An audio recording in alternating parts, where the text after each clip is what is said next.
Comilla Sylhet highway road অতি দ্রুতগতিতে কাজ করতেছে।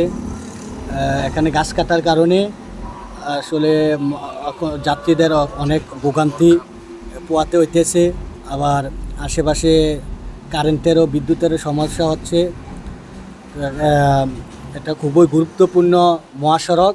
দীর্ঘদিন অবহেলার কারণে এটা রাস্তাটা করা হয়নি। এখন বারেলা ইন্ডিয়ার ৩,০০০ কোটি টাকা ঋণে এটা দ্রুতগতিতে কাজ আগে নিতেছে। এই গরমের মাঝেও কর্মীরা তাদের কাজ করতেছে সুন্দরভাবে ও দক্ষতার সহিত কাজ করতেছে।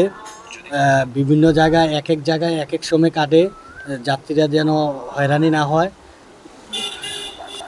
তো ফাইনালি দেখতে পাচ্ছেন আমাদের কুমিল্লা সিলেট মহাসড়ক হাই রোড গাছ দ্রুত গতিতে কাটতেছে। রাস্তার কাজ ইতিমধ্যে এই কিছুদিনের ভিতরে 6 লাইনে পরিণত হবে, কিন্তু অনেক ভারী ঘর গাছরা পড়তেছে। আর সবাই আসলে যারাই ভিডিওতে নতুন হয়ে থাকেন দর্শক, তারা ফলোতে যাবেন আর সাবস্ক্রাইব করবেন। আর বিশেষ করে কাছে এবং দূরে দেশ এবং প্রবাসে যারা আছেন, যে আমাদের অপেক্ষা আছেন Comilla cantonment to Sylhet highway মহাসড়ক, যে কাজ কবে হবে দেখতে পাচ্ছেন এই বিশাল বড় একটা গাছ কাটা হয়েছে।